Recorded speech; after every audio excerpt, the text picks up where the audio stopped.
Puisque le terme parmesan est réservé en Europe à l'appellation Parmigiano Reggiano, ce qui n'est pas le cas du monde entier, évidemment, notamment des États-Unis.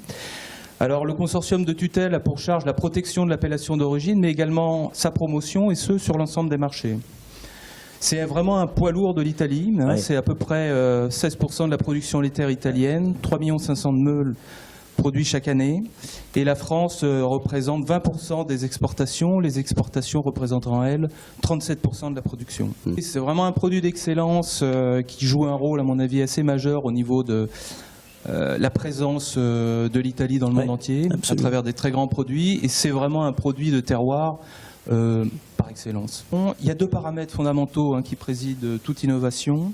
C'est le respect de la tradition, qui est un héritage du XIIe siècle. Ce sont les moines bénédictins et cisterciens qui avaient mis en place... Il faut vous parler bien près du micro, par contre. Pardon, par ici, voilà. Et aujourd'hui, on s'aperçoit que finalement, par rapport à cet héritage du XIIe siècle, peu de choses ont évolué, très très peu de choses en termes de production. Exemple d'innovation intégrée, les séchoirs à fourrage, le mix alimentaire du bétail, associé divers types d'aliments, c'est-à-dire des herbes, des fourrages secs et également du complément céréalier, et les répartir au cours de la journée. On s'est aperçu que c'était plus intéressant pour le bétail, pour le plan du bien-être du bétail, et également plus intéressant pour la qualité du lait.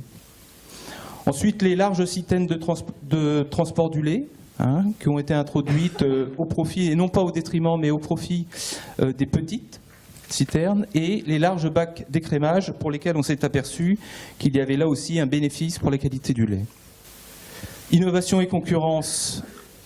La concurrence exacerbée, le contexte déflationniste se traduit essentiellement par une politique de valorisation de l'offre. Ça ne veut pas dire qu'il n'y a pas de recherche, évidemment, de gains de coûts économiques, mais ce n'est pas un point fondamental.